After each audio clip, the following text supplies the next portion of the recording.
زمین کی گود امنگ سے رنگ سے بھری رہے گلوکار محمد افراہیم کا وہ ملی نغمہ ہے جو ان کی پہچان بنا۔ کراچی میں محمد افراہیم کے ساتھ ایک شام منائی گئی۔ احوال دیکھنے کے لیے آئیے دیکھتے ہیں سہیل جمالی کی یہ رپورٹ۔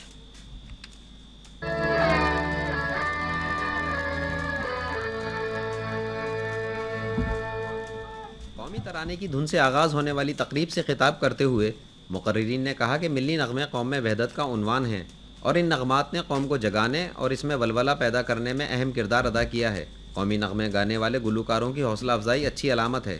اپنے کردار کو یاد رکھنا، اپنے قومی تشخص کو یاد رکھنا، اپنے قومی ہیروز کو یاد رکھنا، انہیں خراج تحسین پیش کرنا، میں سمجھتا ہوں یہ زندہ قوموں کی بہت بڑی مثال ہے۔ ہم میں سے کسی ایک کو آگے بڑھ کے افراہیم صاحب کے بارے میں ویکیپیڈیا میں کچھ لکھنا چاہیے۔ جب کوئی نوجوان جا کے افراہیم صاحب کو سرچ کرنے کی کوشش کرے تو صرف اس کو نغمہ نہ ملے بلکہ ان کا قوم کے لیے خدمت رہی ہے، اس کے بارے میں بھی تفصیلات اس کے پاس موجود ہوں۔ اور آج کی شام ہم نے محمد افراہیم صاحب کے نام کی ہے، جن کا ایک بہت بڑا کنٹریبیوشن ہے قومی نغمے گانے میں اور قوم کے جوش اور جذبے کو جو ہے تو وہ ہر موقع پر اجاگر کرنے میں اور بڑھانے میں، اور اس طرح کے پروگرام جو ہے وہ متواتر کنٹینیوشن کے ساتھ ہونے چاہیے۔ نوجوانوں کو اس میں بڑھ چڑھ کر حصہ لینا چاہیے۔ تقریب کے دلہا محمد افراہیم نے اپنے گانوں اور ملی نغموں سے ایک سما باندھ دیا۔